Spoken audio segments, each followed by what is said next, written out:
Black revolutionaries, distillery owners, Italian fashion retailers, and Motown Grammy winners all share their best stories never before told in any other media outlets on Detroit is Different. Visit DetroitisDifferent.com or download the Detroit is Different app on Apple's App Store or Google's Play Store.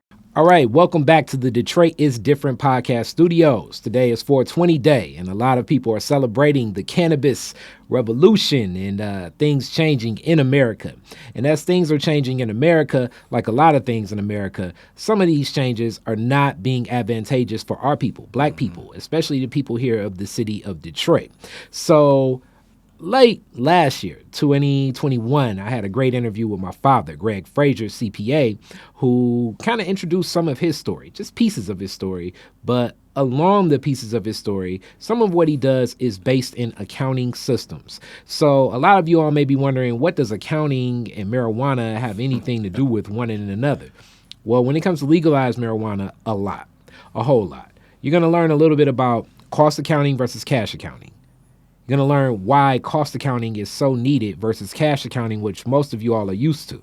And you're also going to learn a lot of the exclusionary tactics that are keeping so many Black and brown people, but specifically Black people, out of this industry that's a booming industry.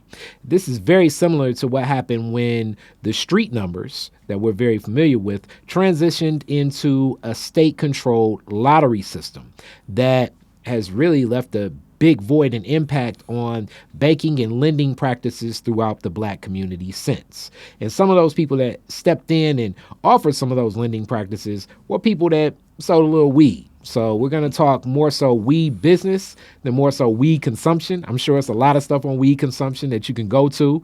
Some of my favorite rappers like Snoop Dogg all day right now. My dad even said, you're wearing your Ice Cube shirt. So yes, it's a West Coast day, West Coast feel, but we're talking marijuana business for 420, specifically Black people when it comes to Michigan and beyond, and how we are being excluded from this industry that was actually sold to us on the backs, like so many things, of Black people, as this is going to be needed to provide access to dollars, to industry, to so much and so much more. And like a lot of stuff, it has not. So, Dad, Greg Frazier, how are you today? I'm doing great, son. How are you? Everything is cool. Everything is cool. So we're going to get more into this discussion. You have charts. You have a lot to offer. Right. Yeah. And most of what we'll do will be discussion. We're going to focus on, but I think the charts will kind of be an aid. Mm-hmm. And you said a few things that I want to echo and just elaborate on. One of them is that the state of Michigan, when you really think about it, really like most of this country, has always sold our folks kind of a bag of goods. I know it was the experience I had in Ohio and Cincinnati. I think it's an experience that a lot of brothers and sisters have throughout the country. And what I mean by that is, here in the state of Michigan, is something that Detroiters are very familiar with, is when big companies come into the city of Detroit, they come in with the promises of, hey, I'm going to establish this big plant, or I'm going to establish this big operation, and the promise of jobs and the promise of those kinds of opportunities. We're going to clean up that section of the environment. We're going to put a new park in there and something for the kids and all of this. And the only thing we want in return is to pay no taxes to the city of Detroit for X number of years. And folks have bought into that trick bag for as long as I've been here. And that's the same trick bag that's typically sold in other cities like Cincinnati and throughout America. So the latest version of that trick bag, in my opinion, is the razzle-dazzle associated with marijuana, with the cannabis business. I'm not saying that there's not an opportunity there, but that opportunity is something that we, I think, collectively as a community are going to have to come together to really put pressure on. And I don't mean pressure by way of just like, hey, talk to your politicians. This may involve like community activism and protesting and things like that if we want to take advantage of this cannabis industry, if it's meant for us to have. There are pros and cons with that. So to some extent, the cannabis business really is an extension of, or kind of a continuation of, a game that's played when the system, when the establishment, when these white folks see something here that is advantageous to black folks, and black folks literally through our creativity create something that is to the advantage of our community, and it just so happens that there's a potential revenue stream associated with that advantage. And that goes back to, as you alluded to, the days of the numbers. Shortly after actually during Prohibition, but definitely after Prohibition. We're talking like the 30s, the 40s. The term was called policy operations, and that term, the street term for that was policy, and then along with that came numbers, and you basically had numbers runners. You actually had very elaborate organizations, very, very elaborate businesses that were black-owned businesses throughout the country based on playing the numbers. And that was huge. There were businesses that were more successful. And if you were a man or a woman, and there were a lot of women in the business in the numbers game, they literally made more money than the executives in top corporations. Very much so. You could clear easily. They cleared easily like $3 to $5 million a year. That was normal. And I'm talking about, and that's just a quote from a book, a title that I'll share later on. That was in Cincinnati. So you can imagine what they cleared here in Detroit. You probably heard of the name Wingate. It's a popular, that family is associated with a very successful numbers operation here in Detroit. Not to mention Cleveland and New York and places like that. And very much so. And also along with not just the families, because what we speak on, definitely connected to Detroit is different, is cooperative economics. And we speak of community and collective thought process. The numbers processes, as a lot of as what we'll say, like even in some of the weed businesses, are the banking institutions that have given businesses, families, and many people that obviously are excluded from what are known as the traditional American lending institutions opportunities. When you think of most media, when we think of black media, the black newspapers, if a black newspaper was founded without numbers money, I don't know of any stories of the black newspapers being funded without numbers money. It just is like hand in hand. When we think of the money for operations like the making of products and goods and services like hotels, Black Wall Street hospitals. itself, hospitals. This is, banks today, and definitely in the 30s and 40s, were not lending money to black businesses. That's right. So the only place that a lot of the black people could go to function, to be funded, were these operations, as you say, the policy. And then it was so communal because it involved number runners, different point people. As you say, the infrastructure of these organizations ran deep and were intricately involved in communities. It was hard to just, to bounce down on owing some people money when it came to that. So it even connected to that operation came a great lending operation that, sustained. That sustained and helped the growth of black communities.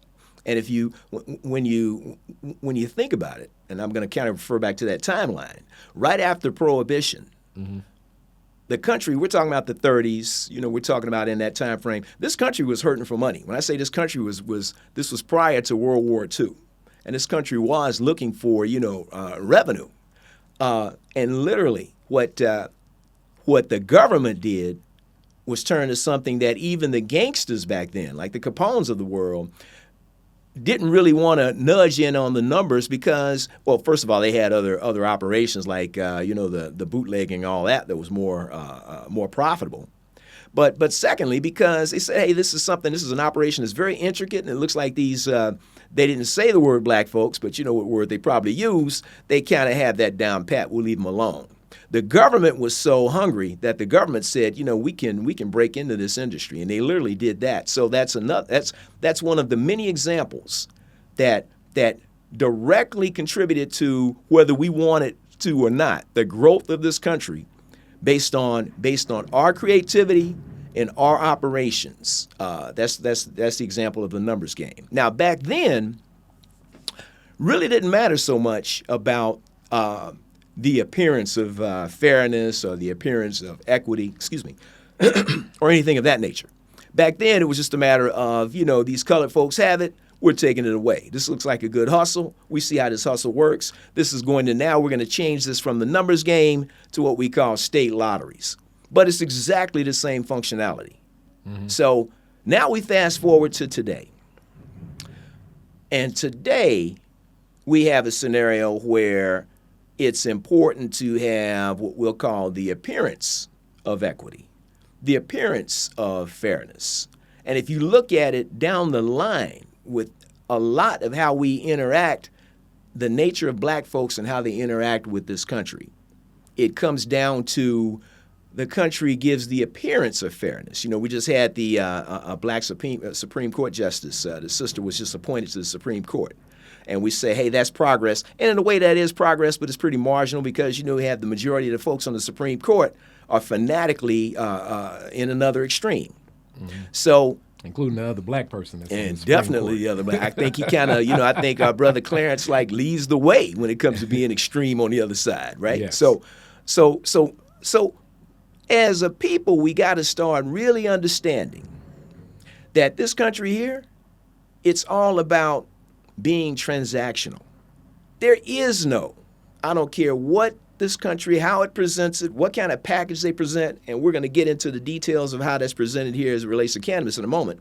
But the overriding lesson here should be that everything that this country does when it comes to black folks, at the end of the day, is going to be transactional. It's give and take. It's transactional. And once we really learn that, and once we learn that the only way we really get anything out of this country is through struggle and through fighting and through give and take, not through appealing to any concept of fairness or equity, because that's frankly kind of that's becoming pretty old right now. The latest hustle, in my opinion, is this introduction to cannabis. Let's put this in context. This introduction in cannabis, everybody sees the wave that's going on, and that wave and that trend is people are going to smoke pot. People are going to smoke weed. And so that's something that the government has kept clamps on for the longest, but the reality is that's just what's happening. And at the same time, the U.S. Treasury at the federal level, well, actually at all levels, the federal, the state, and the local, they're looking for money because these treasuries are hurting at all levels.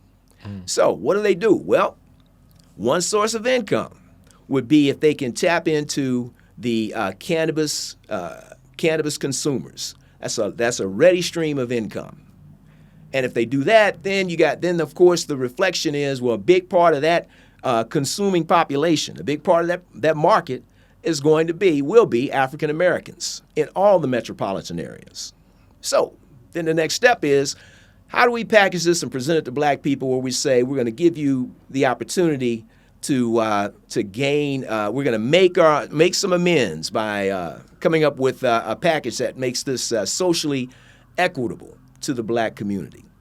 And so when you look at the laws they talk about, and I'm not going to get into all those details, but in a nutshell, it's even if you have a criminal record, first of all, if you're located in certain communities like Detroit, Metro Detroit, and this again applies to all the other countries, all the other cities, you're going to have an advantage as far as you'll kind of get an edge from other potential cannabis operators that are outside of those metropolitan areas. You say, oh, well, that's great. And the other advantage, even if you have a criminal record, we're going to brush that aside. As a matter of fact, we'll take it one step further. Not only brush it aside, we're going to let that be something that will be to your advantage as well. We're going to count that as a plus. Mm-hmm. And so all you have to do is just comply with our other requirements, and you're good, right? And as you're speaking about this is the other thing to keep in mind with this nation. There are many things that were at one point in time frowned upon in behaviors of what people could do. Good point. But when more money was needed, things kind of opened up. When I was younger, Vegas and Atlantic City were the two places where gambling was open, to the point where when a casino was put in Windsor, we had family members, my aunt, your sister, would drive up from Cincinnati to go across the bridge of Canada. That's right. To gamble in Windsor. And many other people did this as well. Then came some of the casinos on the reservations. Then came gaming licensing almost everywhere. Detroit, then Cleveland, now Cincinnati. Like almost every city with a population. Toledo has a casino. Like almost gaming is throughout the nation now, to the point where the cachet of even Vegas is not the cachet of what Vegas was at one point in time. We think of even liquor itself, what happened with Prohibition in that fight against Capone and many of the bootleggers. I mean, it was black bootleggers as well, as we know, but that was frowned upon. You topple another group of people, as we'll say, like I guess a more discarded class of white folks in America, Italian people, Irish people, right, yeah, and Jewish people. That looked at that as like a stronghold of how they acquired wealth and assets in this nation. And then soon after Prohibition and all those wild trials, it's like, hey, guess what? Alcohol is now legal. So some of, I guess, the shakedown, in my mind, like that's what I'm going to say, happens when money's needed to be made. Laws are bent, rules are broken, things change. Laws are rewritten. Mm-hmm. That's true. Yeah, very true. So one of the things the big thing that I want to convey, in addition to that whole notion that we need to think that our relationship should be more transactional. Forget this whole equitable social stuff. That's out. But the other thing is, particularly as it relates to cannabis, is what I hope to show is people can see the subtleties of, first of all, here's the carrot. You've got an edge because you're a black person, you live in the metropolitan area, and even if you have a criminal record, hey, come on in. That's the carrot. Here's the first stick, or the first obstacle. And we're going to talk about there are obstacles that still kind of stop you from really getting that operation up and going. And then here are the obstacles that are there. Once you get the operation up and going, you're still going to catch a lot of hell the way it's currently designed. Just functioning, just making this a successful business as it stands now. So first, we're going to get into the numbers right now. So, all right, folks, here's the thing. You know what? I'm looking at you, son, and I don't know, what's the camera? Do I look at, this is looking at the camera? Either or. Okay, all right. So you anyway, can look at me, too. I can look at you. All right, I'll keep looking at my son. So what we're going to get into now is some accounting. We're still going to do a lot of talking, but I want to just kind of give people an appreciation for the numbers behind this and how those numbers can first really present a razzle-dazzle. But then when we get into some of the weeds with the numbers, I think a lot of us are going to see, I hope all of us see, how you got to be careful with this potential Trojan horse. So now we're going to switch to, I'm going to use, son, your property here as an example, right? So I don't know if do we have it on the screen now? Yeah, or? yeah. Oh, great. So people can hear my voice, but they can't see me right now? Yeah. All right, okay.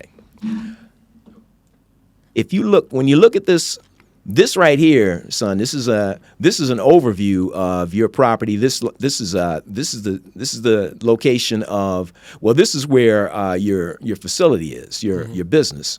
This is your home. I took a hypothetical example here, and if you notice, this is a size. This is one of the, obviously all this property. I think all of this is yours, all around in here. But this piece right here, I just took a hypothetical plot of land that I think covers a couple of your farm beds, your garden beds that are on the side. And this plot of land, if you notice, is a little less than the size of your house, right? So when I go to, I'll come back to this. We were just talking about the numbers, the days of the numbers. We've been talking about that for a while, but this is an interesting book. It's called it's about the numbers game in Cincinnati. What I want to get to, though, is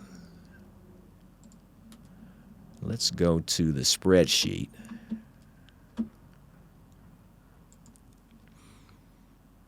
Okay, so. You got to close out the presentation. Oh, that's right. That's right. Or minimize it. Or yeah, just close it out. And we'll close. We'll minimize that. There we go. Okay. Now, what I'm going to do, I don't know how well everyone can see these numbers, so I'm going to kind of call them out. I don't know if you can. Oh, can you zoom in? Is there a way to zoom? Yeah, down in the right corner. Oh, yeah, that's right. Of course. Oops, not that. Let me go here, come up, and here's our zoom. Yep.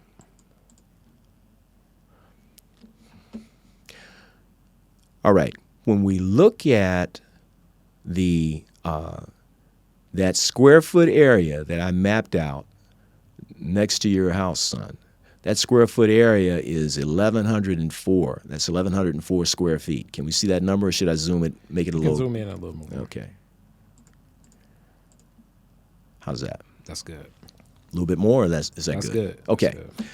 So that area that we just squared off is 1,104. That's 1,104 square feet. And if you do any preliminary research, this is everything I'm talking about. These are like rule of thumbs or standard rules as a point of reference. If you're going to grow a marijuana plant, the room that you'll need, basically, when you're growing those plants, they should be about 5 feet apart. Some say 3 to 7 feet, so I'm just going to go with 5 feet apart. So when we do the math on that, that means that right next to your home, that square, that area that we just outlined, that's enough room to grow 221 plants. You follow me so far? Mm-hmm. Yep. And I hope your listening audience is following. Well, with that 221 plants, the average yield, in other words, the average, the buds, the product that people use to get high from, the average yield per plant is 17 ounces. And that's 17 ounces for one grow. When you grow the marijuana plant, you can have 4 grows. In other words, there's a period from about May through August where you'll be able to harvest from that plant 17 ounces, and then you can go back and harvest it again, and 2 weeks later, and you pull something else from that plant, another 17 ounces. You can do that 4 times. That's 17 ounces per plant. If you have 221 plants, you do that 4 times. The total yield per season is 15,028 ounces. And that's 15,028 ounces. That's what's happening right next to your home, hypothetically, if we were to do this. Given that you have a good product, the range on a marijuana, the price per marijuana, it really ranges from, some low-grade marijuana would run for would cost about $225. Mid-range would be $250. I'm going with the high end right here of $289 an ounce. Mm-hmm. That's how much it costs. That's the retail value of the marijuana. When we do the math on that, in that little patch of land right next to your home, the gross on that is $4,343,000 and change per year. Mm-hmm. So when you first look at that number, and that's a pretty good number for just a little patch of land next to your property. Mm-hmm. We're not even getting into what that number would be if you could get to the types of the space, if you would expand that to the space that you have around beyond that little patch, which you would have room to do. You would see that. You can just imagine what that number would look like. Now, when we look at that number, if we scroll down, and let me know if I need to bring this up any higher. That's okay. Cool. All right. So we don't need to zoom in anymore. When we look at this, these are some expenses, and again, these are all projections. So none of this is actual. This is all like based on projections and hypotheticals, based on just based on the rule of thumb and what I've gathered in terms of what the expense numbers would look like, our expenses would look like for a given growth, and this is a small operation that we're talking about here. This is a very small operation, as we'll get into in a moment, where you can appreciate it. But now, so given this, here are the kinds of expenses that would be incurred if you with your operation. And so things like shrinkage, okay, that shrinkage could not only be, people might think, well, shrinkage, that means that people are still in the weed. Well, no, shrinkage could just be different damage that's done. If some of the plants just don't grow right, those kinds of things. And we're looking at shrinkage of $130,000. If we're looking at the packaging cost, because, that product has to be packaged. With the state of Michigan, like other states, there's some testing that's involved, some quality control testing. So when you look at these are all the costs. Some of these costs should be familiar. The cost of gas and electricity. Notice, in order to get that gross of $4 million, now I'm probably kind of conservative on these numbers. Some of these numbers would probably be a little lower, but we're talking about 10% of that would go toward gas and electricity. A large part of that goes toward, obviously, water.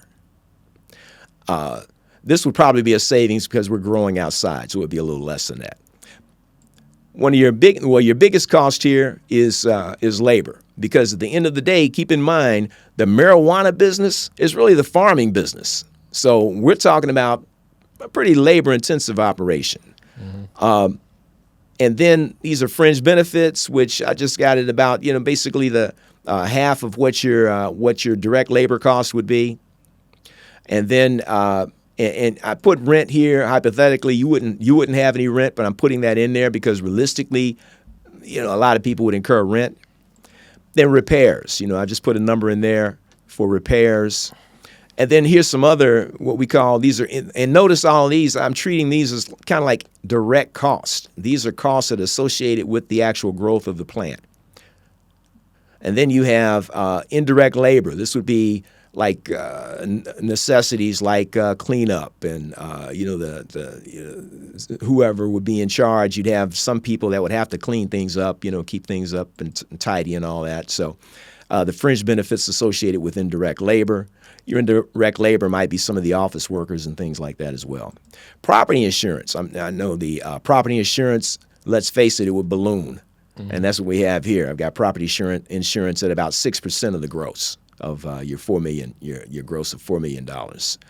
Property taxes, I'd anticipate those would go up. They may not go up much, but but in this case, because again, everybody wants to get in on the action with these cannabis operators, and believe me, more than likely that property taxes will go up.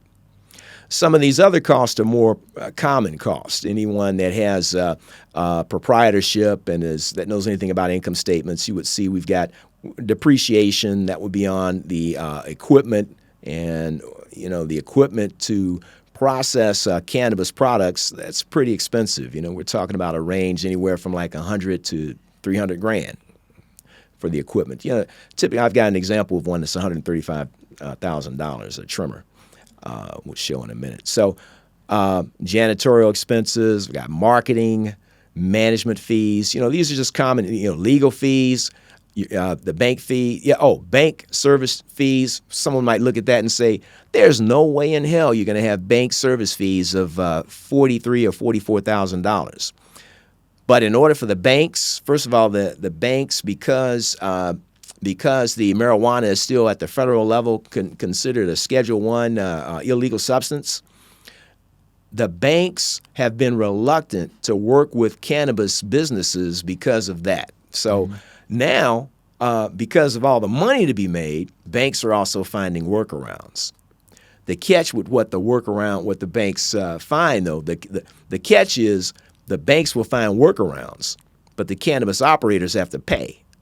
And the bank's position is that in order for us to feel comfortable with extending the banking services, and you got to really have these banking services, like, being able to cash checks, being able to have your vendors go to the bank and feel confident in cashing a check, or debit and credit cards, those kinds of things. They want to have pretty strong monitoring apparatus in place, a way to actually monitor the activity that's done online, right? A lot of operations aren't ready for that. And then keep in mind the profile of a cannabis grower. And I'm going to set aside that whole notion of all of them are like, cannabis growers are from the street and they're criminals and all that. At the end of the day, everybody, even if you're from the street or if you're an executive, at the end of the day, you need to be a farmer.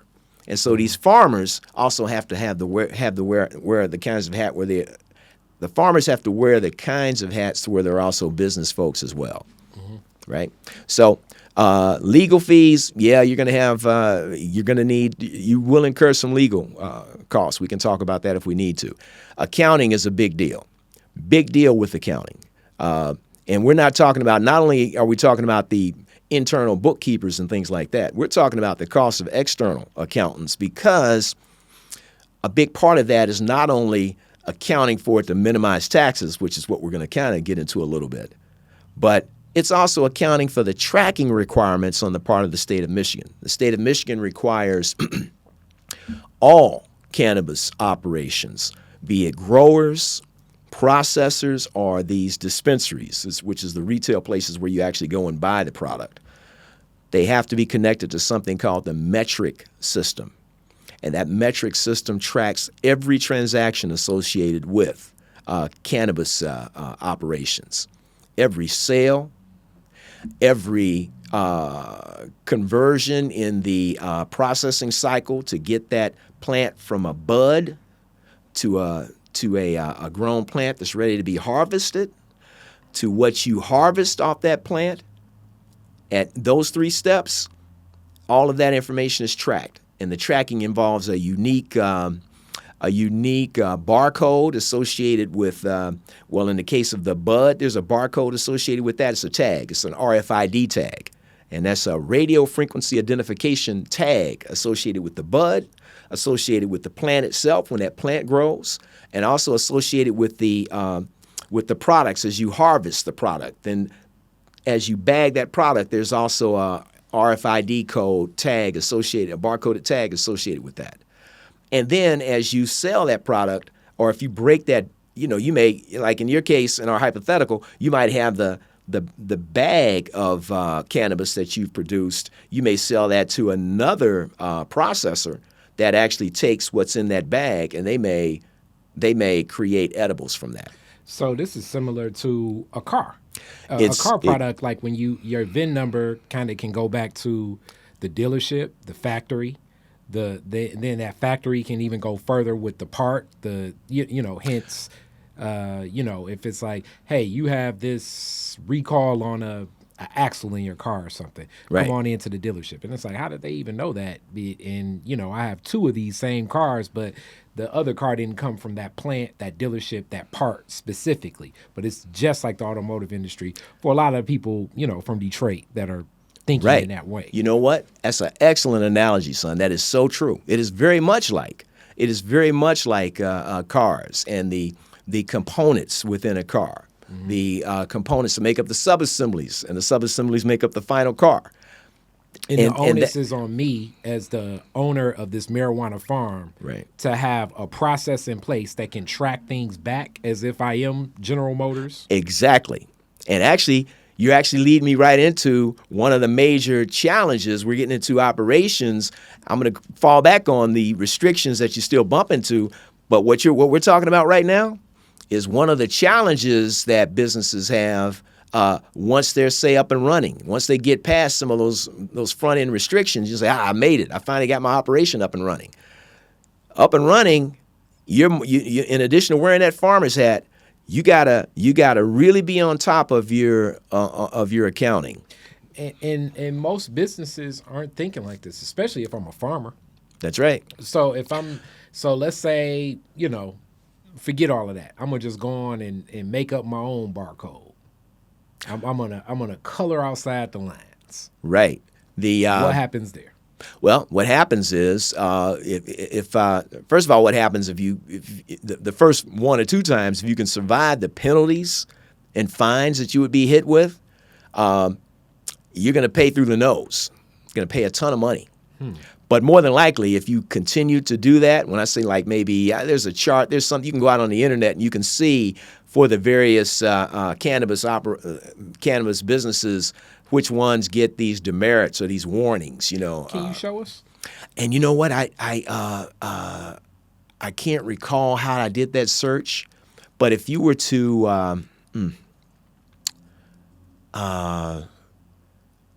I don't want to get us locked into that. Maybe next time, or maybe I can send something that as you edit this and put it together, I'll send something to you. Okay. Right, because that would be something nice to look at or interesting to look at. Because then you can actually see that they don't get a lot of chances. I mean, 2, 3, and then they disappear. Because first of all, just the fines in and of themselves can eat you alive. Because that they really do want to. They really have the state of Michigan feels like, and I'm sure other states feel the same way, because about 24 of the states in this country use this metric system.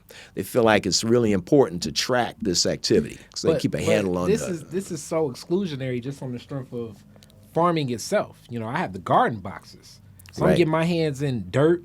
Yep. It's water. It's muddy. It's dirty.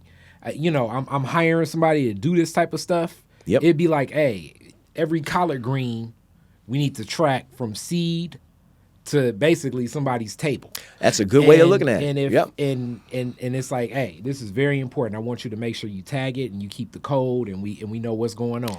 And it's this box, I got a box full of greens, and it's hard enough as they grow and they get big and the greens start stretching out and getting down there and just watering them. And I could easily see a farm hand, as they say, getting in there like, man, I don't feel like doing that today. It's just about getting the water, and the greens is good. So, and then that tag gets lost, and 3 of them blow away. You know what I'm saying? A squirrel gets in my greens, starts playing around in them, or slugs or something, move them over, and now I got 4 tags. I don't know which one is which. I'm gonna just put this one with that one. Right. Well, let's talk. You mentioned a couple of scenarios that farmer would have to be careful, and it's very, that is commonplace, and that means that you'll have to make sure that your folks are well trained to avoid those kinds of incidents, or to have a process to recover, because you have to account for every one of those RFID tags. I left out one important thing that people need to know. Those RFID tags are provided by the state of Michigan. Wow. Those tags come to you specifically for your operation. Every tag has an identifier on it. Actually, if you look at the number associated with the barcode, that number, like the front end of that number, represents your operation. And then all those other numbers represent, hey, here's how you're going to use that tag. And that could be either a tag or it could be a label, depending upon where you're at in the process. Because obviously, if you harvest, it will be a label that you put on the bag. I really may need that 5 feet, because I may have to put like a stake in the ground. Oh, absolutely. And if you look at pictures of the marijuana growers, you see that's just what it is. Right. I may have to really put that stake in the ground, and just, maybe even more than 5 feet, so that I know, hey, but this is tag whatever from the state. Right. But then you got to be careful, because you want to optimize the space, because as you're going to see in a moment, because of the taxes that you incur, if you say, you know what, I'm just going to make it every 8 feet or 10 feet, okay, well, that's going to impact your revenue stream, and that could kind of impact your bottom line. So it gets, this right here, and what we're really getting into, and that's why I particularly want our brothers and sisters to understand this. This is doable, but let's go into this with our eyes wide open. Now, admittedly, what I'm talking about, and we're going to get into the terminology a little more, I'm talking about what is designated, because we're talking about, what was that, 221 plants. Yeah. That is called, that would fit into the criteria of a micro business. And the micro business, the limit on a micro business is 300 plants. And we'll get into the different variations of that, and you're going to have an appreciation pretty soon for why this is really advantageous to the big dogs, those people that are growing 1,000 plants, 2,000 plants, because then there's such a there's such a advantage to scale that the things that you have to be cognizant of with the micro business, which is what we're looking at, you're making enough revenue. You still pay a ton in taxes, but you're making enough revenue where it's like, yeah, I pay a lot of taxes, but I also make a lot of money. So the barriers of entry are set so high at a clip that really, unless you have about 1,000 plants, you're saying you have to operate it under such strong, strenuous rules and regulations, and that's very interesting that the state provides you those tags. Yeah, they provide those tags. And actually, when you think about it, the micro business, that's why I'm going over this, that was also one of the little carrots that were put out here. That was a big carrot to say, hey, black folks, we know you can't afford the capitalization requirements for some of the big growth, the big operations. But we got this package called a micro business. And with the micro business, you're going to see that the entry level is doable.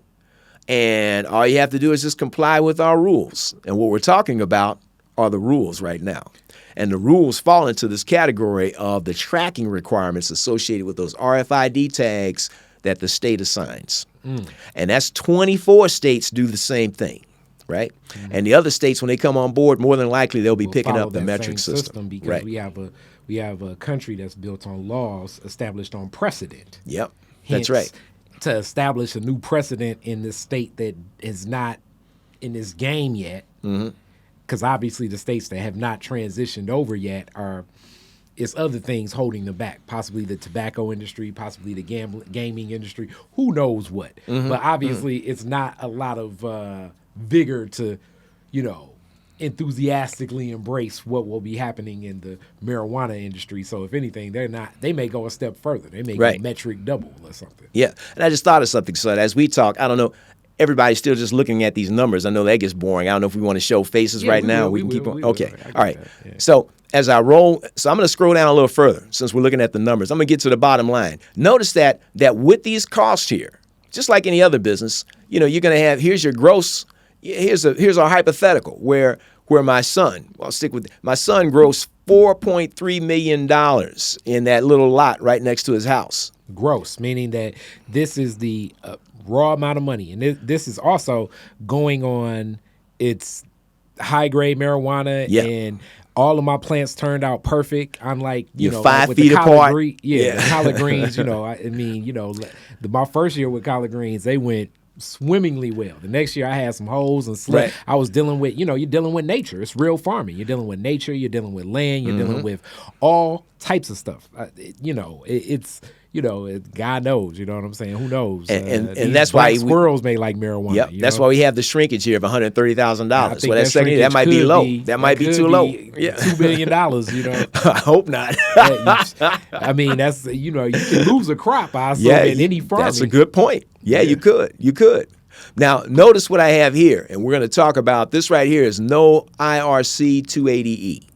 Yeah. And this right here, this is the nightmare for cannabis growers here. This is Internal Revenue Code, paragraph 280, subparagraph E.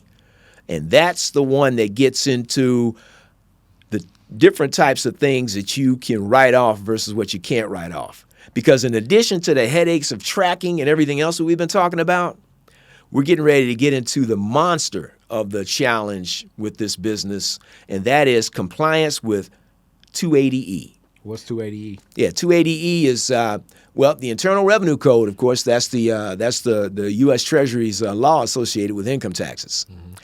And 280E simply refers to paragraph 280, subparagraph E, and that gets into the code at the time, and it was written with the intention of discouraging people to get into the sale of an illegal substance, this is still classified as at the federal level, like marijuana. It's still classified as a Schedule I illegal substance.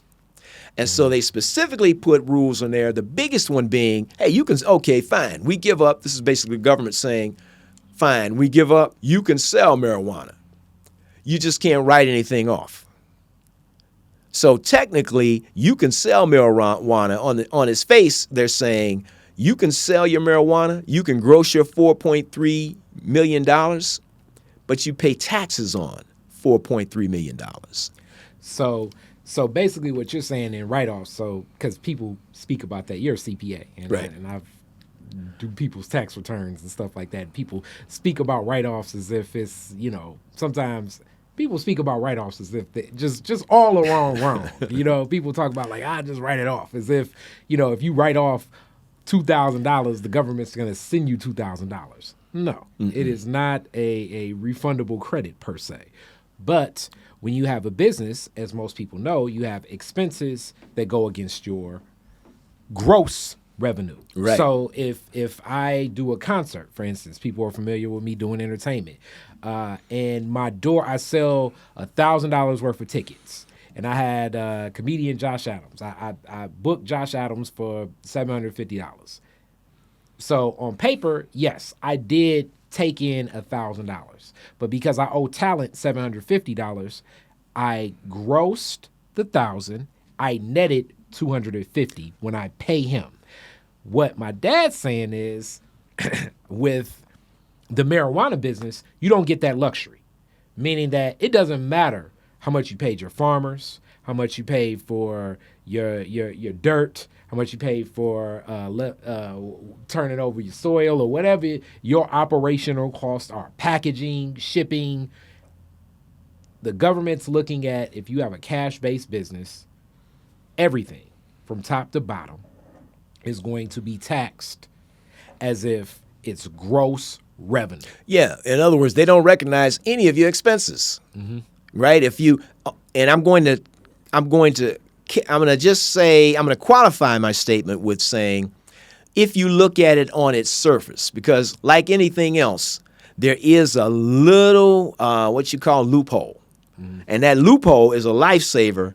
It can be a lifesaver for the cannabis growers, but boy, it's hell to maintain, to be in compliance with that loophole. And that loophole is what this first discussion that we had about this. Hence, this is where kind of putting on your hat and paying a little bit of attention instead of just looking at accounting like, oh, this is annoying. So if you want to get in this weed business, you need to learn the difference between cash and cost accounting. Because what we were speaking about usually and what most people do is cash-based accounting, not cost or accrual-based accounting, meaning that...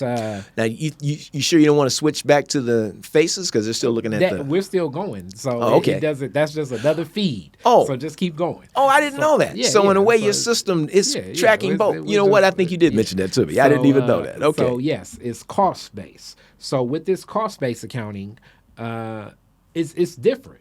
It's piece by piece. But Right. to execute cost-based accounting, which is actually something that you've been in your wheelhouse for forever, being an accountant that designs solutions. Manufacturing systems, basically, solutions for manufacturers. Manufacturers are the people most interested in cost-based accounting because we want to know how much it costs to make this specific mouse, meaning like every piece, the each piece of plastic, the rubber buttons, the LED light on the bottom, all of the pieces that go into this, we need to know how much it costs to make one, because as we know how much it costs to make one, then we can know how much to charge. Hence, food businesses should focus more on cost accounting. Usually they don't, but you should know. If you're making a sandwich, you can't just say, oh, the sandwich across the street costs $5, so my sandwich costs $5. And then you don't know how much the turkey costs, the bread costs, the cheese costs, the lettuce costs, how much you're paying the person to make the sandwich, the packaging wrapper. You're just eyeballing, oh, it should be $5 because people are used to paying $5 for a sandwich. You may have a sandwich that costs you $5 to make, and then you're charging people $5, you're not making any money. You know what I'm saying? But this is the type of process and accounting system that most people are unfamiliar with, unaware of, and even trying to get into the nuances of how much, each product when it comes to cost. Like if a person buys 30 pounds of weed versus if a person buys 1 ounce of weed or a quarter ounce of weed, or to just scale up and know what it is all the time and not end up in a tunnel vision like, okay, I don't want to go through the headache, so we're only going to sell one particular amount, which we're Americans. The customer gets it their way, the Burger King way. So you're going to lose too many customers because it's like we only got one, you know what I'm saying? What's the Model T thing? Hey, we got every color you want, as long as you want a black Ford. Right. You can pick any color you want as long as it's black. Yeah, exactly. It's like, oh, here we go. Yeah, and hopefully our family is beginning to get this picture. You're wearing this farmer's hat. And man, you got to wear this, operational manager kind of accountants, or you got to have some.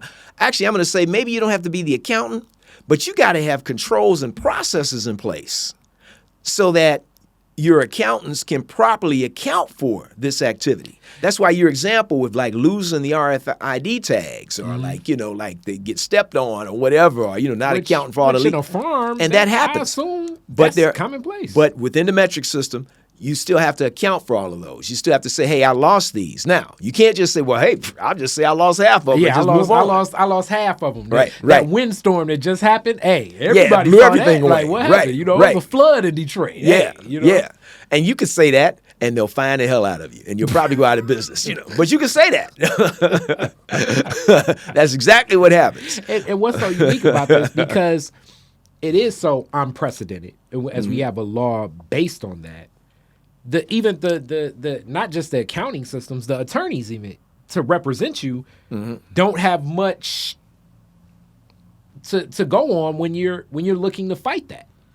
Yeah. Well, and really your attorney fees, and you're right about that. I think that the attorneys, just like your accountants, are there to really advise you on and help you with staying compliant, because there is such a narrow road that you have to travel to maintain compliance that when you fall off that road, you're right, folks, it's really limited as to what can be done. I'm sure the attorneys, I'm sure you could probably pay enough money to find an attorney to come up with a rebuttal as to why you couldn't recover those RFID tags. I'm sure the state of Michigan would listen, but I would wager to say that you'd end up paying a ton of attorney fees and you still pay that fine. And let me speak on behalf of my father. He is a professional, but I'm going to speak on knowing my dad and many other professionals. Shout out to all the professionals I know. The professional that you will need to get you out of a bad situation is going to cost you a lot of money. Right. And that professional also is smart, and they're leveraging it too. So if they know that you've invested this much money into a marijuana business, the state has shut down your marijuana business, they're also going to guesstimate and say, how much meat on the bone is going to be in this fight? That's right. To go. So you will probably get leveraged up the tilt even dealing with them, because they're going to think that this is such a risk, because who's going to keep throwing good money at something they're not making money out of? Because no attorney or accountant or any of these other professionals want to get caught holding the bag on some old, we're going to take the fight to them. And now it's like, okay, I've spent so much time developing an argument that has no precedent. So that those are tough arguments. And probably no merit, but yeah, you're right. Yeah, I mean, Brown versus Board of Education, as much as it was about Thurgood Marshall winning that argument, it was about Attorney Charles Houston winning all these little fights in all these smaller courts over time to finally flip it to say, okay, it has no merit, to exist anymore. So, separate but equal doesn't make any sense. And now we're in a world where you don't even have the Charles Houston to rely on. We just have the law that you said, and it's like, hey, it's already, and then I guess the government still kind of can't, it ain't even hide behind a veil. It can stand on it like, in reality, it's still illegal federally. That's right. So you should be happy that we let you operate sorta. We gave you the rules. You fell outside the rules. We don't care about the tornado or the windstorm. You didn't pay the fee. We're shutting you down. We're going to come and barricade your business. Yeah, right. And you're shut down.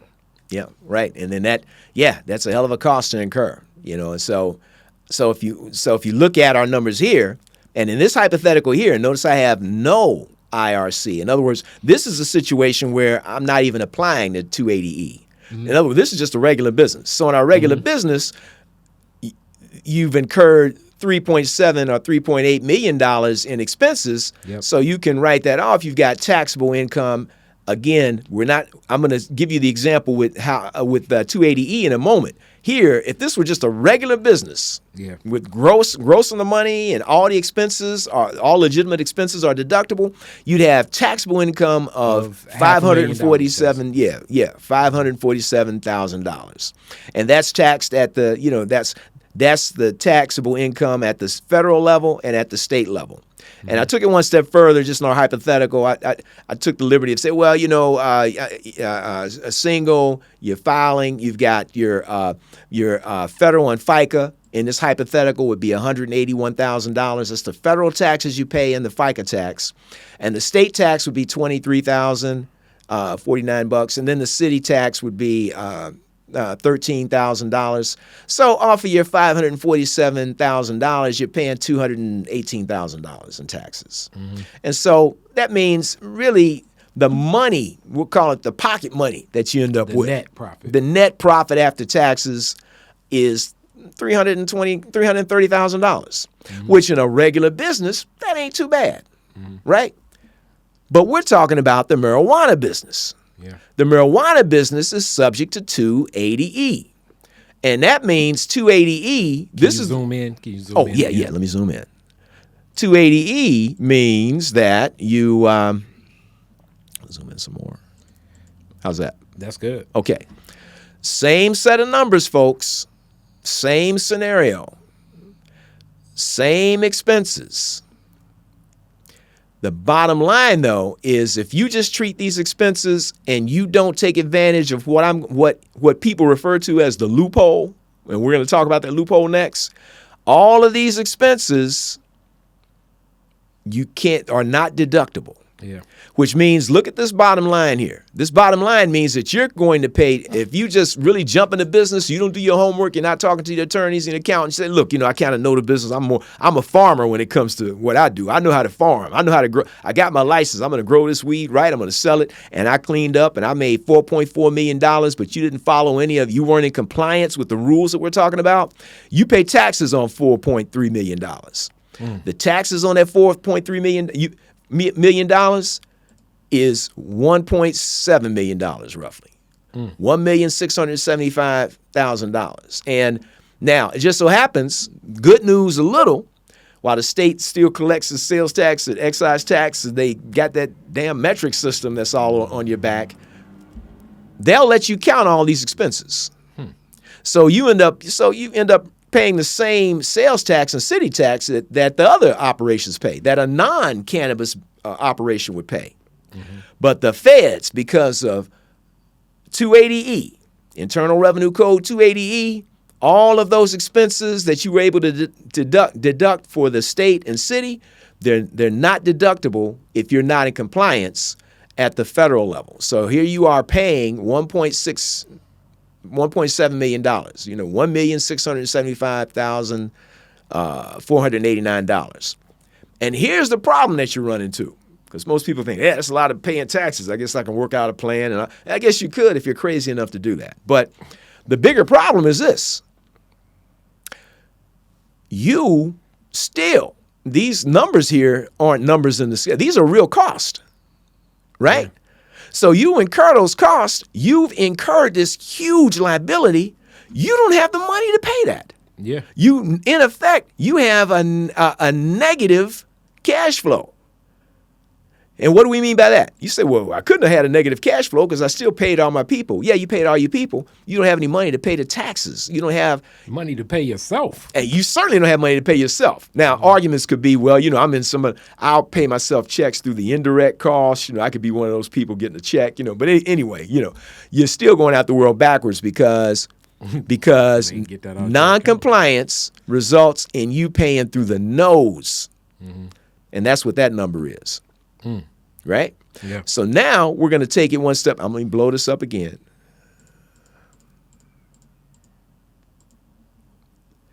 Now, this is an example of an operation, same numbers in our hypothetical, But in this particular circumstance, they're somewhat compliant. They talk to an accountant, and I'm saying, and they're conservatively compliant. What do I mean by that? Now we get into what 280E is and the loophole. The loophole for 280E, let's talk about that briefly. That loophole says you can't deduct any expenses, and I'm really paraphrasing. I mean, it's legalese. It's the Internal Revenue Code. We'll fall asleep if I were to recite it. Yeah. But in a nutshell, what 280E says, you can't write off any expenses when you're selling an illegal substance. All of the operational costs are non-deductible, except you can write off the cost of the goods that you sell. In other words, the cost of goods sold you can write off. And so this is another one of those classic accounting terms. Yep. This is taking you back to accounting 1 for everybody with a bachelor's. Right there, your trial balance. You remember that? Dust it off. Mm-hmm. Yeah. What we're talking about is really what they're saying. In that balance sheet, we're talking about any inventoriable items you can sell. Well, what's your inventoriable item? Your inventoriable item is the weed. Is the cannabis, is that product, right? So you say, well, I'm growing that product, so I don't really have, it's not like I bought the product from someplace else. I'm growing, I took a seed and put it in the ground. I'm a farmer, I grew the product. So, I paid 75 cents for the seeds. So I can write off the 75 cents against the 4.3 million. Yeah, you can write off the 75 cents.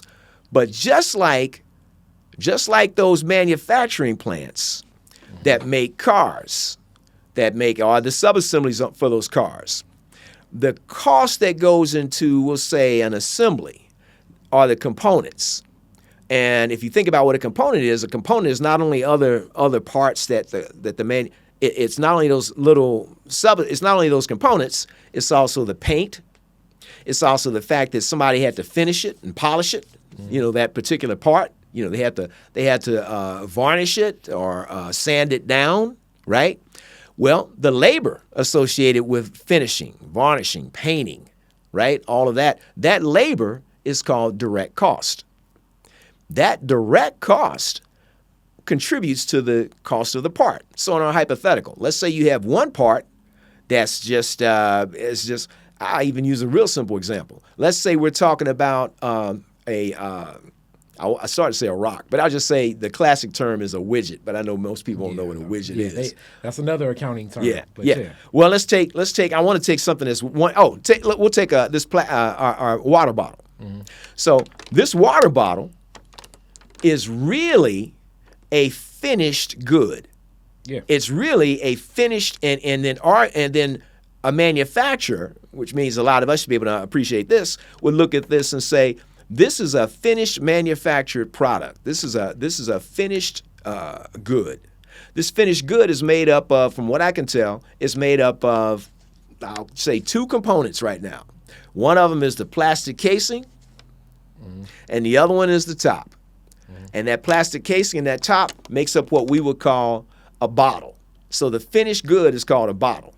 But that plastic casing, let's say you have one plastic casing, and let's say in our hypothetical, you really, to finish this off, somebody has to polish it off, because the plastic comes off of the machine. It's kind of rough. It's kind of maybe dusty or dirty. So, and let's say in our hypothetical, the manufacturing plant can't afford to have a polishing machine, so they have a person that all they do is just take a rag and they polish it off. Well, you have one bottle where that costs, say, 75 cents, and it's not polished. The other bottle is polished. So you say to yourself, well, okay, this bottle is not polished, this one is polished, but how do you determine, which one is the most expensive? Well, intuitively, the one that's polished is going to be the most expensive because somebody took the time to polish it, because it looks more attractive and they polished it. The labor associated with polishing that bottle is something that you could say, this person polishes 1,000 bottles a day. Well, that labor cost for that person, not only what you pay them hourly, but also all the fringe benefits associated with what you pay. All of that we're going to call direct costs, and it just so happens that while this rough bottle, this unpolished bottle is 75 cents, the polished bottle is 95 cents. That's a cost that we've added to that product. And when that product is sold, it's sold for 95 cents. Mm-hmm. And if you think about what's buried in that 95 cents, is not only the plastic and the top. It's not only the bottle, the covering in the top, and not only it's also the direct labor associated with polishing the bottle, and that same applies with the marijuana. And it's more than that too. It's also the other. I mean, you're saying outdoor, but it's how much water I use. Mm-hmm. To water, it's the utilities, the dirt. But now I have to basically bring that down. Hence, closer to what you spent a lot of your career building and developing, manufacturing. Right. So now, as you say, the hats that you're wearing as a farmer, you're wearing a hat as a farmer, you're wearing a hat as an accountant. And you're also looking at this as a manufacturer. That's right. And not as, I guess, what I would say, a farmer or just a traditional business person. You have to look at these as parts, not products. Right. That's right. Or you can look at it as a product. One could argue that, well, what we're really talking about is some people would say that, well, it's the ingredients, or I would still say it as a product. Right. But I guess parts not consumer goods as much, I guess I would say. But it still is a consumer good. I don't know the term, but you have to look at this in a manufacturing way. So if we look at it in a manufacturing way, in our hypothetical, in our cannabis operation here, mm-hmm. Now what we're saying is in addition to tracking that flow, that work in process that we call the cannabis mm-hmm. product from seed to actually sale, which means seed to growth to harvest to packaging to selling. We also, in addition to tracking it with those through the metric system, we also now we need to track the cost associated with getting it from this end of the cycle to the other end of the cycle. You follow me? From seed to, say, before it's shipped out the door. Just like a car, right? And so we have to have processes in place. And what I'm really talking about, and now we can say the rule of thumb might be every product that's sold, or every product that's created, the finished good, it should also reflect some fraction associated with ongoing shrinkage. That's what I have here in this example, that first line item. Of course, packaging, because your finished package is going to have the plastic and the marketing logos and all of that. Stickers and all that. That's part of it. We also need to, if we can, we allocate the testing and quality control. Now, so we're saying, how do you do that? Well, we're saying we look at historical costs. We say, look, we wouldn't even incur these costs if we didn't have to make the cannabis product. Some of the costs, arguably, we would incur if we just had our doors open and we didn't do anything, right? But some of these costs, they're only here because we are actually in operations. So we could say inbound freight charges for products coming in the door, things that you need to the fertilizer and the pesticides and all that stuff to ship to you. Well, we're saying we can look at historical information to say, oh, we always incur about $21,715 when it comes to fertilizer and pest control. So since we've always incurred about that every year, we're going to based on our projected production volume for 2022, we're going to determine what a fraction, a certain fraction of that historical fertilizer and pest control cost we're going to assign to every product that we package and put out the door. So all of those costs are associated with that product. And then since you're associating the product with all those costs, that means every time you sell that product, you're selling a portion of these costs that we're looking at now. And so now we're taking advantage of that back door, of that loophole, we're saying we can't write these costs off directly because 280E stops us from doing it. But what we can do is we can come up with and it's really formula. We come up with a formula or formulas that we can, and all of this, when you get into it, people say, well, that seems sort of like, abstract. What are you saying? The pest control and the fertilizer cost, you're just going to say, 15 cents of that is always assigned to every package going out the door. Yeah, that 15 cents, when we multiply it out for the full year, it comes out to $21,715 or thereabouts. But just like your accounting systems in manufacturing, it has to be by piece and how much of that part and piece is, because you can't just like I was giving the example, you can't just say, okay, I'm gonna package we're only selling ounces of weed or whatever. It though that technically is that, you need the type of system and accounting in place that can where you can scale up or scale down. Right. And really what you're alluding to, son, we really need to identify what's known as a least common denominator, because that least common denominator is how you assign the costs. So when a person says, you know what, I'm only going to sell pounds, I'm not going to sell ounces, I'm not going to sell tons or whatever, your least common denominator, or grams, your least common denominator may be ounces. Yeah. So now, if you allocate the cost per ounce, when you're selling a pound, the pound reflects all of the cost. Ounces, yeah. Right. So when you look at all the pounds that you've sold at the end of the year, you now should tie back to numbers that are pretty close to this. But also, that's what, just like with parts though. Sometimes just because you go up, an ounce may be this much, but when you do 100 ounces, you can't just keep multiplying. Like, some of these costs change, hence the accounting system. Right. And actually, there's some, now, full disclosure, I haven't been in an audit with the IRS that involves a cannabis company. But this is where another term that is funny. You introduced me to this before it became so popular. Here we go, social media people, not accounting people, logarithms. People that are into calculus. Here we go. That calculus is coming into play. And also your statistics class for the people with those bachelor degrees. Logarithms take place in this, because I remember early on I would write my budgets and I'd show my dad, and he'd say, okay, at certain points you're going to need to work some cosines and certain things, because you can't just say that just multiply and divide just all the way across. You have to look at this and know that it's going to hit certain barriers where algorithms is the word you're thinking about. Yeah, algorithms, right. And here's the thing. People might say, well, what's the rule that you come up with? To me, it's the more, whatever the formula is, whatever the algorithm is, the closer it relates to your reality on your farm, if you will, in our cannabis situation here, and that applies to a manufacturing plant.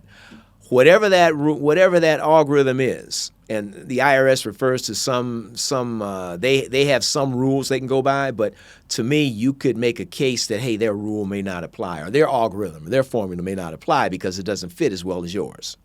Whichever one fits your reality, how these direct costs can be applied. That's the reality you stick with, right? So that's easily defensible in a full blown, or in an audit. It's easily defensible even if you're talking to a banker or another a third party stakeholder that's saying, well, how'd you come up with this cost? Well, you can tie it all back to all the ton of detail in the world. So that's where you being the farmer comes into play, and you knowing what you know. Right. To sit down and talk to the accountant. Yeah. Like you and the people that with the manufacturing software, because you're going to have to unload with them and say, all right, wait, time out. If we're growing whatever, if we're growing 200 plants, this is what I'm using. If I'm growing 100 plants, this is what I'm using. If I'm growing 5 plants, this is what I'm using. Like, almost like this is shifting based on your knowledge as the farmer and what your operation will be. And that's what will inform this process. Right. That's right. And then ideally, we set up a process and controls where the system actually captures that information programmatically. That's the ideal scenario. You shouldn't have to, I got to apply this formula now for every product I sell. No, if we set things up where you're processing this, you're just doing your regular thing. A system ideally should involve like barcode readers and things like that to actually scan those RFID codes and a way to weigh it does involve like weighing the product. They call it a wet weight versus a dry weight because you weigh the weed one time or the cannabis at one point, and that's right after it's been harvested. It's gonna be heavier than it is when you let it dry because it dries out, right? But you have these processes in place where and then as you ideally you want a system where all you're really doing as the farmer or your people are doing is they're doing their job. Of course, they gotta use the barcode scanners to try, in my opinion, to scan what's happening. But they also have to have a way to put that information in timely. And ideally, with the barcode scanners, you should do that so it'll post up into the accounting system. And that is something you've explained to me before too. Just you being my father, so I would know this. It's an expert system because as you input more information and data, the system itself will learn more of what's going on in your operation. Right. And I'm going to say expert system is the correct word for what we're talking about because it's basically reflecting the rules of that particular farm and compliant. And also we're doing it in a way to comply with the regulations, the federal and state regulations or requirements. Now, what you're describing when you say it's going to learn, now we're getting into artificial intelligence. Fortunately, the farmers won't have to worry about artificial intelligence. The difference between an expert system, the rules are think of the rules as hard coded. Once we put them in, they don't change at all. It's like, hey, you put this number in, you're going to get this number out. Artificial intelligence or machine learning. Those are the ones that say you put these inputs in, and I give you this output, and you tell me, hey, you know what? This was off by about 30 cents. So I'm going to correct you, right? It takes in that correction. And now when you put those numbers in, it's going to be closer to what you're looking for. And when other things change, ideally, it'll adjust based on that correction that you made. And it's actually learning, what they call learning, but it's actually, it's not quite learning, but it simulates learning. Hence, you having that relationship with the bank because, like for us to use QuickBooks, and it's not that difficult. No, it's not. Because the QuickBooks is not as difficult as you all think.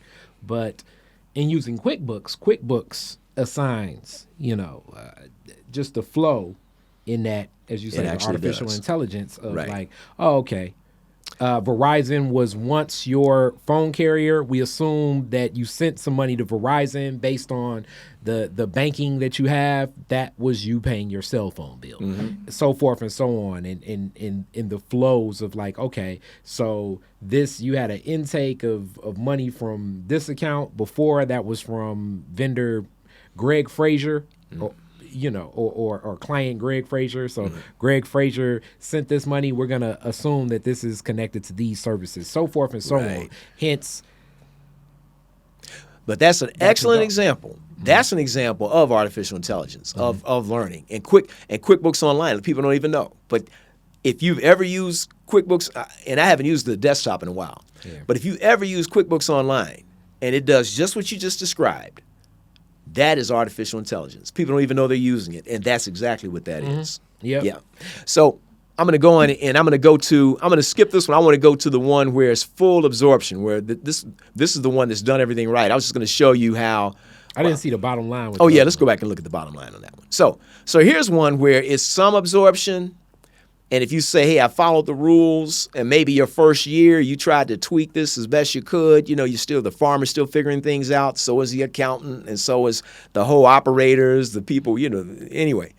And so here it is where they said, hey, we were able to fully absorb some of these costs. In other words, And let's talk about what's really happening here. The IRS could challenge any of these line items, But ideally, you say, no, I can make a case for this being fully absorbed. You can't challenge my packaging because, heck, I wouldn't have to package anything if I didn't grow anything or if I wasn't in this operation. So we're fully absorbing this. But notice these line items, indirect labor and the fringe benefits associated with, your indirect labor. I mean, these are people that might be they do some things. Maybe they help carry some of the packages out, to the trucks or whatever. It's indirect, right? And they're cleaning the place up. Yeah. That is so that's the indirect labor, and then this is the fringe benefits associated with the people in indirect labor, because we wouldn't have that if we didn't have the indirect labor. We wouldn't have fringe benefits for them, and so we're saying. Okay, if you really look at this, we're saying basically we're taking a percentage of that and we're counting it as something to be fully absorbed into our cost of goods sold, because that's really where all this is going. This over here, so in our indirect labor, if you look back at here, indirect labor was $217,000, and now we're saying of that amount, $173,000 is what we're going to absorb as cost. And then we're going to say, okay, $43,000 we're not. And then you say, well, how'd you come up with that number? Came up with that number based on your experience and rules. And also, to be honest with you, you say to yourself, your farm. You know your farm. Yeah. And then the thing you have to ask yourself is this something that my accountant can explain, that I can defend as the farmer? When I say, look, you see these people out here doing all this stuff closely associated with marijuana, and yeah, they do clean the front of the operations and all that. That's why I said, about 80% is going to is fully absorbed in cost. The other 20%, I'm going to eat it. I'm not going to deduct it.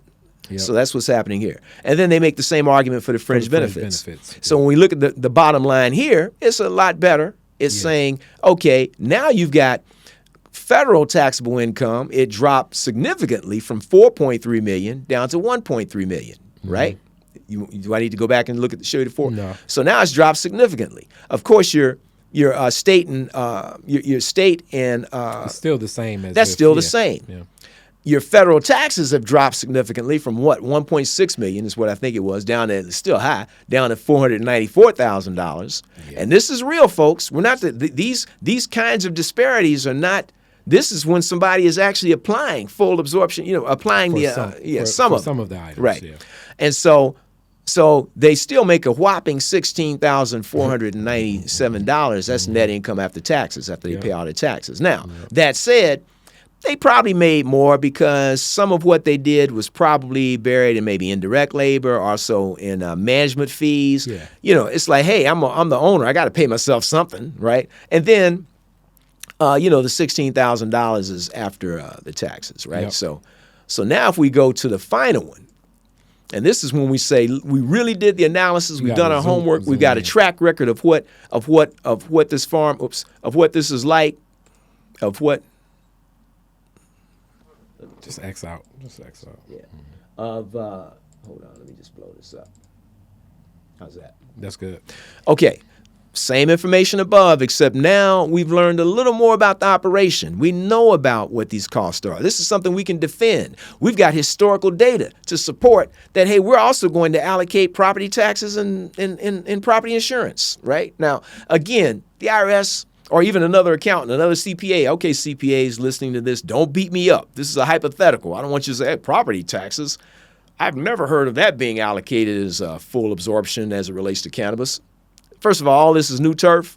Secondly, if my client can justify what we're doing, and I think it's a duty that you have as a CPA, if you can advise them and unless you've got hard evidence that, hey, the IRS always disallows property taxes or property insurance, I would say you should advocate for your client. But this is unique because the land you're farming on the land, so it's a little bit different. Like, and the average farmer probably wouldn't even execute doing something like this because the average farmer is using cash accounting, not cost accounting. Yeah, good point. Well, let's keep this in mind too. You can you know what? Let me think about this. I was about to say, even if they chose, you can do accrual accounting in your books, and you may choose to do cash accounting for tax purposes, or typically I want to say vice versa, but I'm not going to say. But I guess you could go either way. What I'm saying is, you're still going to, even if you are saying, hey, I prepare the returns based on cash accounting, you still need to go through this exercise in the cost allocation. You almost have to, because otherwise, you're going to lose your shirt. You right? got that right. Well, I mean, as far as I'm concerned, yeah, they can do what they want to do, but you're going to go this way, because if not, you're going to be in debt $1.1 million. Right. Yeah. So, You'll basically be out of business. You won't, that's unsustainable. You can't do that beyond 1 year. Mm-hmm. So our bottom line here, when we have when we allocate a few more, just actually those two other line items, it makes a huge difference, because now we do have taxable income of the $1.4 million. Yeah, we're paying taxes of $378,000 on that. But at least we have a better bottom line. This is the federal taxes, and FICA. And then, of course, here's our state and city, which hasn't changed. It stays the same. Yeah. So we've got total taxes of $414,000. But that's we're a little better, because we've got $132,000 or 133 rounded up $1,000 that's in our pockets, and that's not counting whatever we collected on management fees, because we paid ourselves as owners. Whatever. Yeah. Right. So, but the real deal here is, and we can end in the spreadsheet. We're done with that. I think we've done the job of letting people know, hey, here's what you're up against. This is after you get past the hurdles that we're about to talk about now. Fortunately, the good news is one of those hurdles has been dropped, right? So we're going to go into, just recently, within the last few weeks, it's been dropped.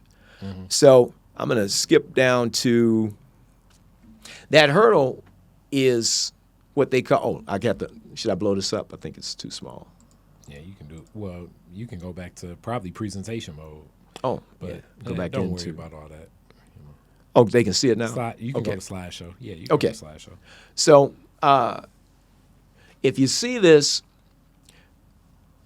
when you fill out your application for a cannabis operation, you need to decide on what operation you're going to have, and or what kind of business you want to have.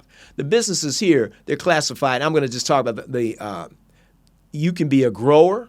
A grower, of course, is the farmer. You can be a processor. You can be this fancy word, provisioning center. Well, first of all, the processor is that's the person that actually converts that product into some finished product. It converts your weed into some edible, like a cookie or a brownie, or or joints or whatever. There's a better term for that than joint. Now I can't think of it. But anyway, the street bird, it's joint. And then the provisioning centers, well, those are your dispensaries. Those are the retail outlets where people go to buy the cannabis products. Mm-hmm. They also have, and then they also have this safety compliance facility that's dealing with security, or dealing with, I think, that's something that's pretty new, but I think it's related. I know it's related to security, like security guards, things like that. Mm-hmm.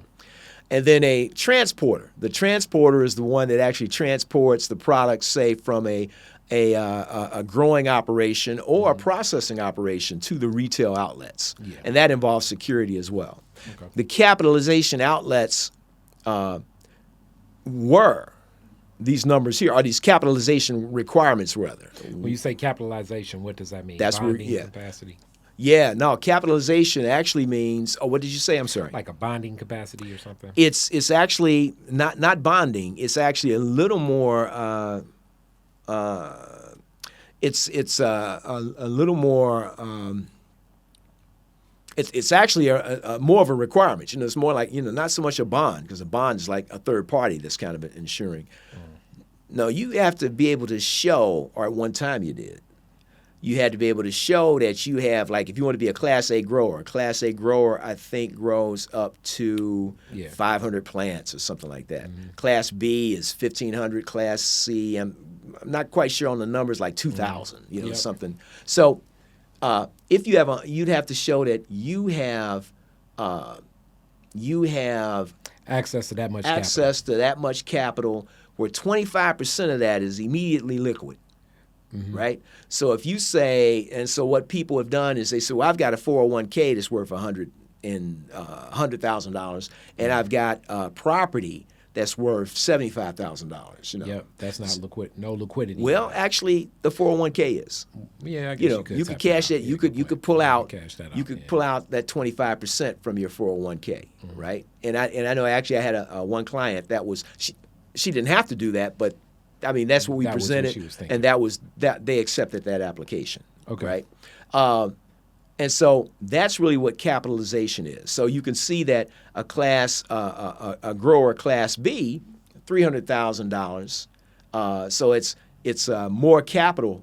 You have to show evidence that you've got. The more plants you want, they need more. They need to. It's like a liquor license. They need to make sure that basically you have access to money. Right. Hence, these are more of those barriers that we always talk about that exclude other people. Because also connected to this money, is it like buying a house where they start digging into where that $150,000 come from? Because if I get $150,000 from my friend that's in the NBA, he gave it to me today, and then I got it in the bank, and then tomorrow I just give it back to him when I get my weed license. Can I do that?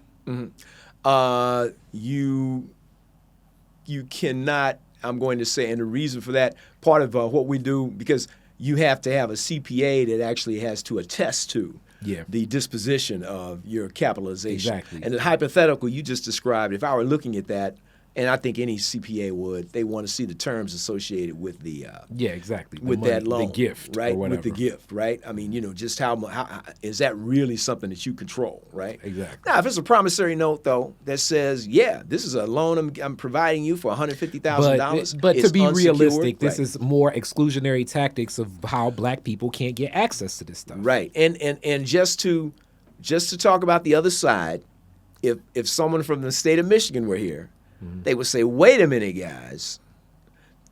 We're doing this because we want to have some comfort that you can handle the front-end costs and operations of getting this cannabis business going. Okay, well, and then I would argue, what about when Joe wants to open up a lemonade stand? Well, Joe doesn't require the capital outlays that are I know that's necessary. what they would say, but right. it's like the state of Michigan could care less whether your business fails or succeeds.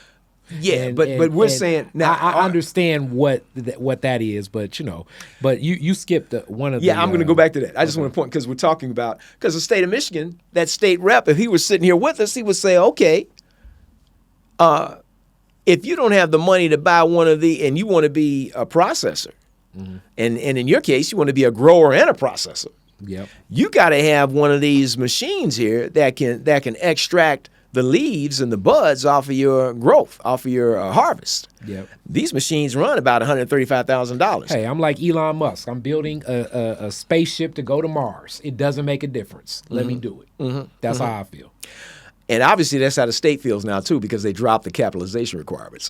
Okay, So I don't know what the deal is with that. But I said, arguably, I understood why they did it, but it just goes to show you. They've dropped them now. And I'm not quite sure why they dropped them just within the last few weeks. I mean, this was a big hurdle at first. Yeah. I still think it's they've got these other hurdles, but this was a big one. Now, this is still in place as it relates to medical marijuana. Okay. If you want to open up a dispensary or you want to be a grower or a processor for medical marijuana, you still these capitalization requirements are in place. Okay. But for recreational use, you think I don't know why they dropped it, but they dropped it. Okay. Right? Maybe they felt like, hey, we don't need it. We've got enough controls in place where we can just kind of control the number of black businesses that step in. It's a land of opportunity. If you want to risk your shirt, that's a good point. Go on and do it. Go on and do it. If you want to, off tilt everything that's going on, it really doesn't make a difference. Yep. You know, That's right. You That's know, right. You can remortgage your home and lose everything because you think you grow the best weed. That is the American way. Good point. Good point, son. It's people in the horse and buggy business still mad at Henry Ford and them. Yeah, and they'll always be around. You got that right. So now we have, this is the slide that I skipped over that we're going back to. And all this is just showing if you want to go into the recreational business, those capitalization requirements are no longer a barrier. But now they have the license fee, which those license fees are more reasonable. Yeah, they're reasonable. And for whatever reason, this is the micro business license fee. And actually, there are two types. This one here, you can have a micro business, you're limited to 150 plants. Like in our hypothetical, you're growing 221 plants. But if you pay for this license, you can grow up to 300 plants, right? So, I mean, that's what that is. And these others, yeah, it's like you want to grow 2,000 plus plants, you come up with this. Now, this is not only an initial fee, you pay this every year. Okay, so that license is you, okay. Yeah, it's every year. And then if you want to be a retailer, which is where a lot of when I say a lot, I read in a recent Metro Times, only about 4% of the cannabis operators here in the state of Michigan are African American. Or actually of people, no, they didn't say, of people of color or whatever, you want to call it. So that, that means I'm the sure bulk I'm sure of them are retailers. I'm sure our Arab brethren have gotten all in this business. And it's interesting. They showed some faces, but the two things I noticed. One, and this is expected, one is the bulk. Like the examples, they had 20, they said, hey, here are 20 operations to watch or 20 you should support. The bulk of those, I'm going to say more than half, well over half, maybe 14 or so, retail. Yep. Retail. In other words, hey, I'm not in the farming business, and it's the retail business where they're buying the products, and then they'll buy something like bakery goods or products to make bakery goods, and they'll make the edibles. So that's a big part of it. There are a couple that are in there were like 2 or 3 in the processing. Out of the 3, let's say, 2 of them had partnered with somebody else. And when I hear that, it's usually like, okay, partner, quote unquote. If my spidey sense, or I should say spidey sense, and I might be surprised, it could very well be that the brother or sister that's partnering with the other party really is bringing what's needed to the table to make it work. My guess is because this is definitely new to us. We're not really into the farming yet. To me, the most well-known farmer I know is Malik Yakini when it comes to the Metropolitan. He's growing products, definitely not growing cannabis, right? So that's one thing. And then I also notice with my clients, they're not, we're not farmers. And that's kind of the catch. That's one of those, like, wait a minute. You still kind of have this barrier in place to stop, to me, the potential growers here are the farmers. People that are black, or people that are willing to really roll up their sleeves and say, I got the time, I got the energy to farm. But those people usually don't have the wherewithal, including the resources to buy like machines, like what we're talking about, or to buy the land, and that's the other obstacle, to actually have an opportunity to roll up their sleeves. Yeah. Then you have the people that I'm talking with. They have the means, but they don't know anything. But this is new turf. But they don't know the farming. They don't know and that's what they call it cannabis business farming, or the expendable time to really start farming. That's the other thing. That's really what they don't have. For all of you all that are thinking that farming is easy, and that's anything, farming ain't easy. Farming is not easy, and if you think about it, what I'm sitting across from people that are professionals, that have access to possibly $500,000. They have access to the money. They actually appreciate everything we talked about as far as the accounting. They know all of that, but do they really have the time? Are you really going to say, I'm going to now quit my job? That's giving me that's what it takes. $500,000. That's right. To learn, and like I say, and like with the greens, you may lose a crop. You lose 2 crops doing this, and you just left your job where you're making $500,000, that's going to be a heck of a blow for you.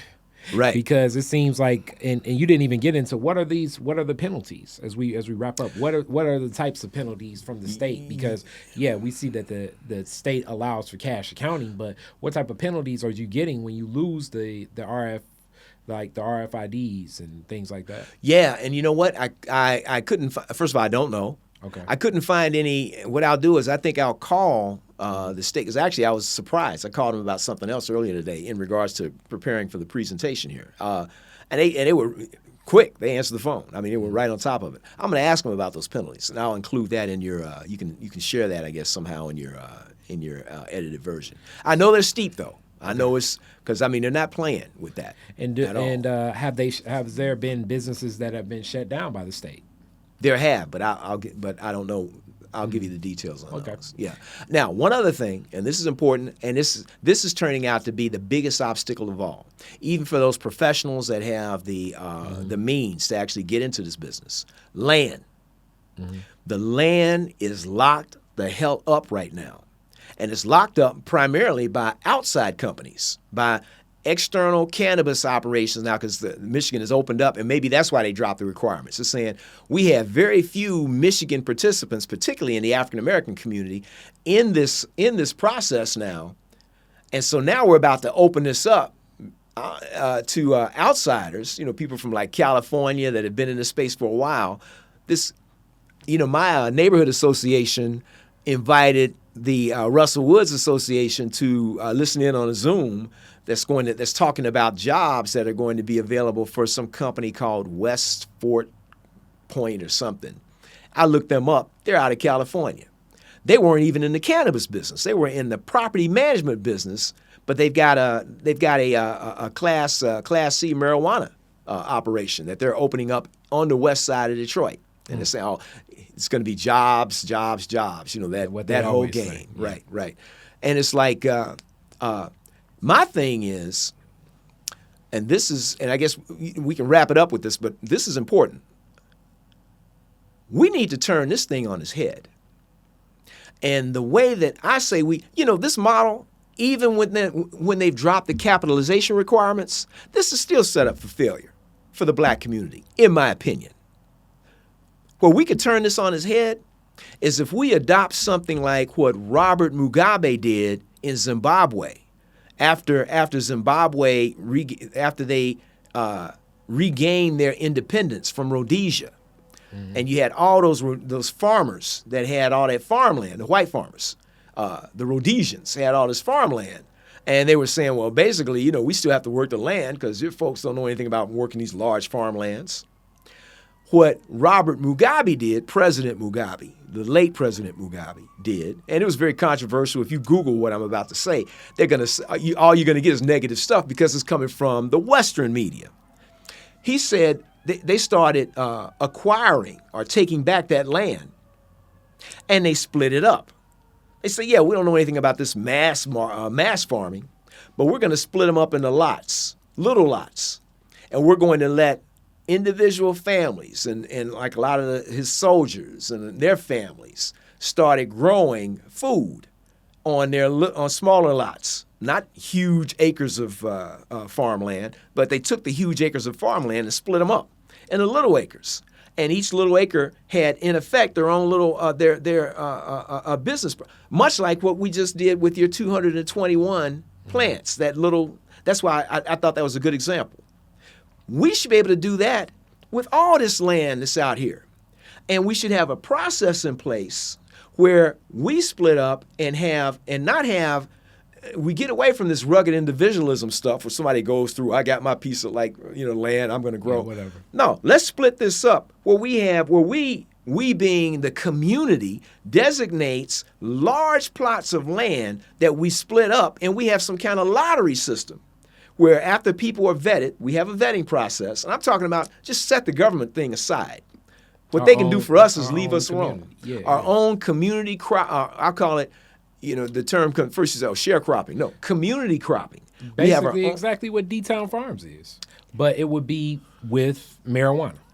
Exactly. Now, the difference, I think, D-Town Farms, and maybe this is more of the this has a social aspect where see people say, yeah, this is sort of a socialist thing, and it's also still got a little capitalist flavor. I hate to use the term capitalist. I would still want to have the incentive where people can say, if I can grow my product, I have a place I can pick and choose where I want to sell it, what retailers I sell it to. But what I envision would be brothers that and sisters that have been unemployed, that are able-bodied.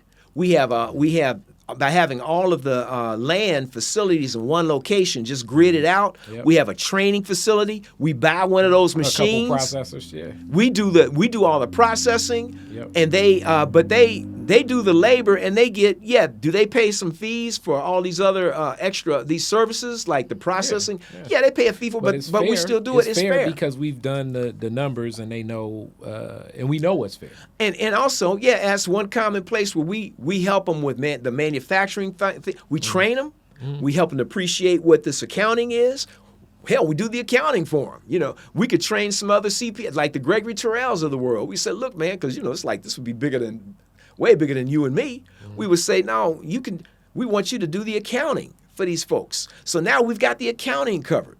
And then they're talking to each other. The usual hurdles that even some of the white farmers are dealing with. Right. We've superseded that. Yes. Through the resources we got. So since they're continuing to change the laws, like they also put in this micro business class A, that's something that's new too. Well, why not change the laws where we come up with, and my thing would be, as opposed to waiting for them to change, where they say, we're gonna open up the door a little bit to bring in a few more Negroes into this. Why don't we say, no, let's talk to our quote unquote leaders, or let's demand that first with city council or whatever, let's identify large plots of land that we can grid off. You saw the numbers with just that little small amount next to the home here in our hypothetical. We can grid off that, and people can they can actually make a living from this. We can actually make this thing work, even with the federal law in place of 280E. Still make a profit. That's deep. Yeah, I knew you had some ideas on this. This was an informative. Detroit is different. I'm sure this will be shared more than most. So please learn, please listen. Detroit is a place that's rich in so much land, because this is one of the few places that is a metropolis, and you still have access to so many plots of land. That's right. And this is now upon us, as you're talking about people coming to Russell Woods meetings and things like that. Yeah, it's upon us. So we should take heed to this. Thank you so much for the presentation, Dad. Oh, my pleasure, son. Yep. Thank you for having me. Yep. Detroit is Different is where you get information, artistry, history, music, and even comedy. Detroit is Different, a home for the culture of Detroit. Visit online at DetroitisDifferent.com today.